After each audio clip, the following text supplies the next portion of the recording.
এমন এক প্রাণী, যে প্রাণী যদি কেউ শখের বসে বাড়িতে রাখে, ওই বাড়িতে রহমতের ফেরেশতা ঢুকে না। এটা এমন একটা প্রাণী। সহিহ বুখারীর ভিতরে হাদিস এসেছে, রাসূল পাক সাল্লাল্লাহু আলাইহি সাল্লাম ইরশাদ করেন, লা তাদখুলুল মালাইকাতু বাইতান ফীহি কালবুন আও তাসাবির আও কামা ক্বালা আলাইহিস সালাতু ওয়াসসালাম। যেই বাড়িতে প্রাণীর ছবি অথবা অপ্রয়োজনীয় কুকুর থাকে, সেই বাড়িতে আল্লাহ পাকের রহমতের ফেরেশতা প্রবেশ করে না। এই হাদিস শোনার পরে এক লোক উঠে বলতেছে, তাহলে তো আমি বাড়িতে কুত্তা পালবো আর সারাক্ষণ আমার ঘরে কুত্তা রাখবো। কেন? এই কারণে করব, যেহেতু ফেরেশতা আসতে পারে না, তাহলে আমার মওতও আসবে না। কুত্তা থাকলে কি আসবে না? ফেরেশতা আসতে পারবে না, তো ফেরেশতা না আসলে আমার মৃত্যু আসবে না। বুঝাতে পারি নাই? মৃত্যুর ফেরেশতা এসে জান কবজ করে। তো হাকিমুল উম্মত মুজাদ্দিদুল মিল্লাত হযরত শাহ আশরাফ আলী থানভী রাহমাতুল্লাহ আলাইহি সেই যুক্তি দিয়ে বলল, হুজুর এখন থেকে তো তাহলে আমি কুত্তাই পালবো, কারণ আমার মরার খায়েশ নাই, মৃত্যুর ফেরেশতা আর আসতে পারবে না, সারাক্ষণ কুত্তা রাখবো। তো হযরত থানভী রাহমাতুল্লাহ আলাইহির সাথে সাথে বললেন, কুত্তার জান কবজ করার একটা ফেরেশতা আছে না, তরটা ওই ফেরেশতা করব। যেমন কুকুর, ওলামা একরাম মাঝে মাঝে মুগুর দেন, মুগুর দেওয়া লাগে, সব সময় না। যাকে দেখা যায় যে আসলে হেদায়েত ভালোভাবে কবুল করবে না, ভালো আর মিষ্টি কথা তার কান দিয়ে ঢুকে না, সে কুকুরের ভাষা বুঝে, অন্য ভাষা বুঝে না, তো তাকে ওইরকম ধবল ধোলাই দেওয়া লাগে, যেটাকে আপনারা হোয়াইট ওয়াশ বলেন না। এটা খেলার মধ্যে লেগে গেছে, কিন্তু আসলে এটা ধবল ধোলাই বলতে মানে এমন ভাবে পিটাইছে, সারা শরীর মায়ের চোটে সাদা হয়ে গেছে, বুঝলেন না? এরকম আর কি বলে। তো এই জন্য ওলামা একরাম মাঝে মাঝে মানুষকে টাইট কি করেন, উত্তর দেয়। হযরত মাওলানা মুফতি মাহমুদ হাসান গঙ্গোহী রহমতুল্লাহ আলাইহি নামে একজন বড় আলিম ছিলেন, ফকিহুল উম্মত ওনার উপাধি ছিল। দেওবন্দ মাদ্রাসার মুফতি আজম ছিলেন, বহুত বড় উঁচু মাপের ওলি বুজুর্গ বড় মুফতি ছিলেন, বড় হাদিস বিশারদ ছিলেন। দেওবন্দে বুখারী শরীফও পড়াইতেন, আবার নাসাই শরীফও পড়িয়েছেন, কিন্তু মূলত ওনাকে মুফতি আজম হিসেবে সবাই চিনত। হযরত মুফতি মাহমুদ হাসান গঙ্গোহী রহমতুল্লাহ আলাইহি দেখতে তো খুব সাদা মাটা ঠান্ডা মানুষ ছিলেন। তো এক পণ্ডিত আসতো, হিন্দু পণ্ডিত, ওনার কাছে সবসময় এসে বিভিন্ন রকমের কথাবার্তা বলতো, গল্প গুজব করতো। উনিও সময় দিতেন যদি হিন্দু পণ্ডিতের কপালে হেদায়েত জুটে যায়, আখলাকের সাথে আলাপ আলোচনা করা। তো খালি এসে সময় নষ্ট করে। একদিন এসে বলছে, हाजी मौल साहब, आपका जो ये धर्म है इस्लाम, इसके साथ अकल की कोई वाबस्तगी नहीं है।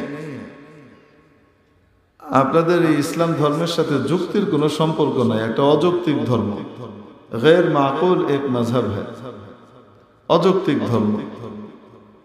तो मुफ्ती साहब प्रश्न करलें, पंडित जी इस्लाम का कौन सा हुक्म आपके पास गैर माकूल महसूस होता है, बताइए।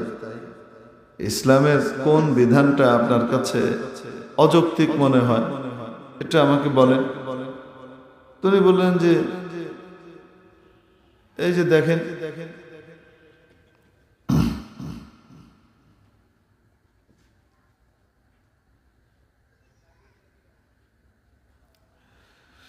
ভগবান যেই প্রাণীকে মারে সেই প্রাণী আপনাদের কাছে হারাম, আর যে প্রাণীকে আপনারা নিজেরা মারেন সেটা আপনাদের কাছে হালাল।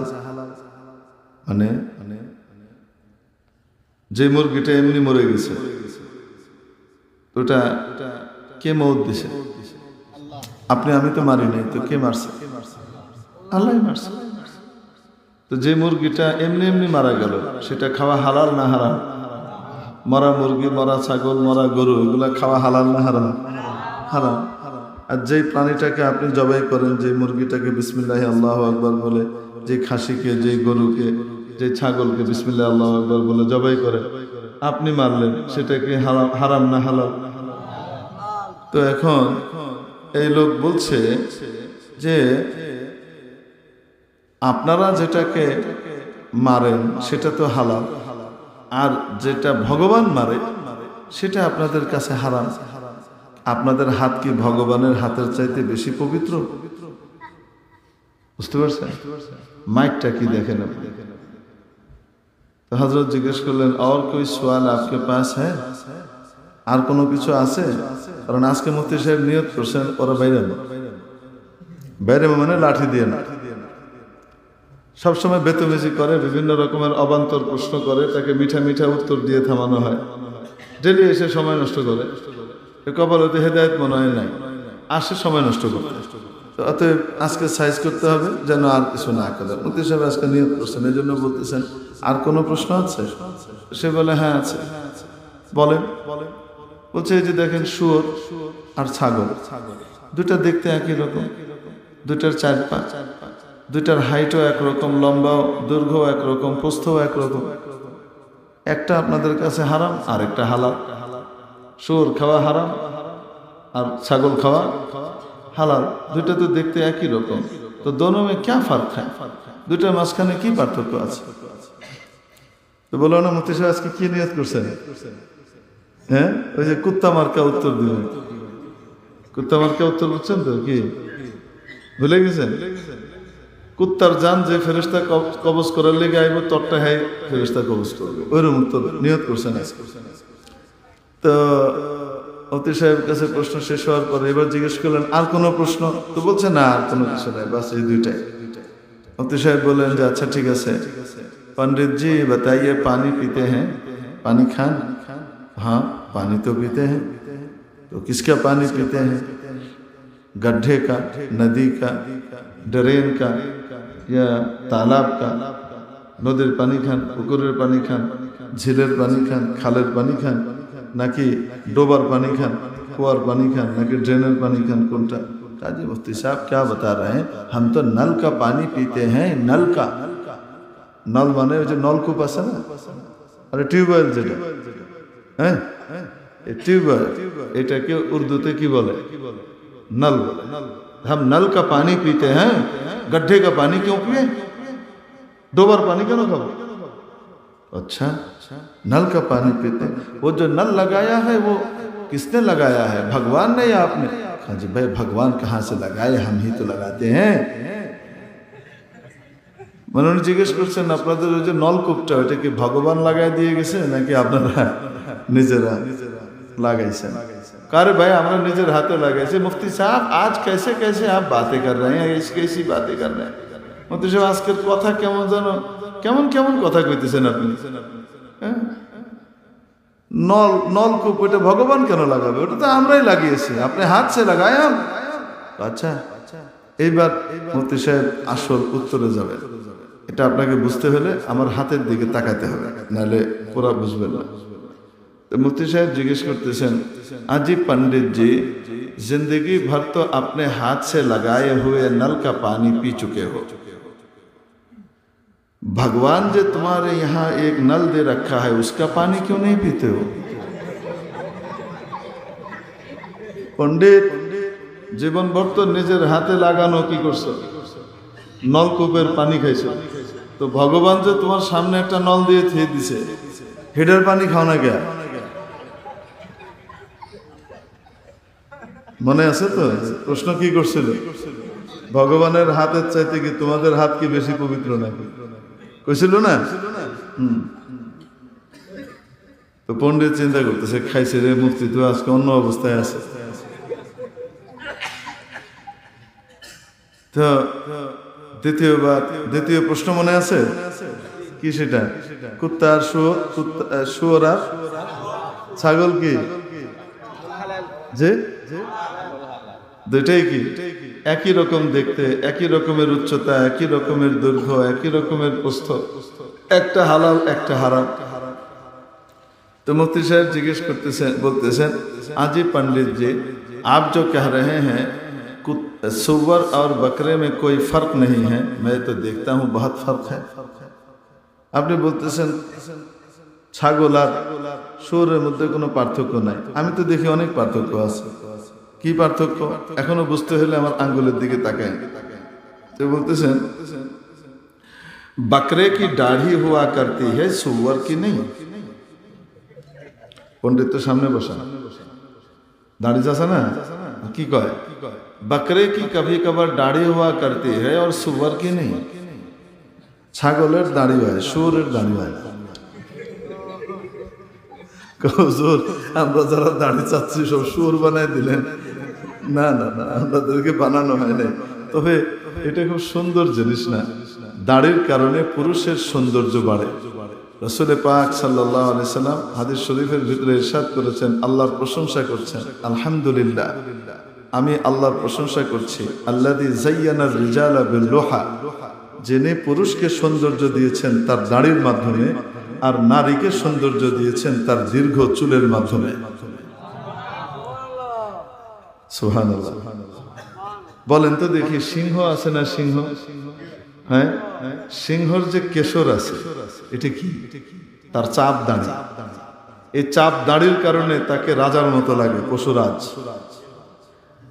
এই সিংহরই মেম সাহেব যে আছে সিংহী, ওটার একটা দামরা বিলাইয়ের মতো লাগে। ওটার কিন্তু কি নাই, দাড়ি নেই। তো দাড়ি থাকা এটা পুরুষের পৌরুষ দীপ্ত চেহারার বহিঃপ্রকাশ, এটাই তার স্মার্টনেস। আল্লাহ পাক আমাদেরকে বুঝবার তৌফিক দান করে। দেখেন, এই ক্ষেত্রে আমাদের রুচি নষ্ট হইল, আরেক ক্ষেত্রে কিন্তু আমাদের রুচি ঠিকই আছে। নবীজি যে বললেন যে নারীকে সৌন্দর্য দিয়েছেন আল্লাহ কি দিয়ে? চুলের মাধ্যমে। আচ্ছা বলেন তো দেখি, আপনি বিয়ে করতে গিয়েছেন বিশ্ব সুন্দরীকে, সব দিক থেকে হেভি, এই সেই মিস ইউনিভার্স, আপনি বিয়ে করতে গেছেন, খুব নাম দাম শুনছেন এটা ওইটা নিয়ে, গিয়ে বিয়ে করতে গিয়ে দেখেন ঘরের ভিতরে যখন মাথার থেকে ঘোমটা সরাইছে, আপনি আদর করে ঘোমটাটা সরাইছেন, দেখেন বেল। ইয়াল্লা, এ কি ডাইনির মতো লাগছে, তুমি এটা কি করছো? আমি একদম শেভ করে স্মার্ট হয়ে এসেছি। এটা মেয়ে যদি মাথার চুল চেঁচে আসে তাহলে তাকে যেমন ডাইনি ডাইনি লাগে, এবং তাকে দেখলে একদম 360 ডিগ্রি ঘুরে কি করবে, 180 ডিগ্রি ইউটার নিয়ে ভাগবে জামাই।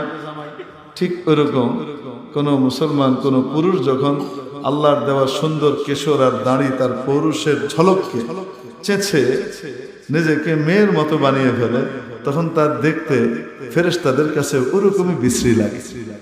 এজন্য আমরা যারা দাড়ি চাচ্ছি, আর চাচবো কখনো? ইনশাআল্লাহ চাচবো না। বলে ইনশাআল্লাহ চাচবো না। চেহারাটা যদি নবীজির মতো বানাইতে পারি, কিয়ামতের দিন কিন্তু এই উসিলা দিয়েও আল্লাহ পার করে দেবেন। এক ভদ্রলোকের ছেলে মারা গিয়েছিল। ছেলে মারা যাওয়ার পরে বেশ কিছুদিন পরে উনি গাড়িতে করে যাচ্ছেন, তো সিগন্যালের ভিতরে গাড়ি থেমেছে। আপনারা দেখবেন সিগন্যালে গাড়ি থামলে অনেক ছোট ছোট বাচ্চা, পথ শিশু, টোকাই বা ফকির এসে ভিক্ষা করে। তো একটা ছেলে এসে ওই সাহেবের গাড়ির পাশ দিয়ে যাচ্ছে, আর কি করছে, হেঁটে যাচ্ছে, কিছু চাইতে এসেছে।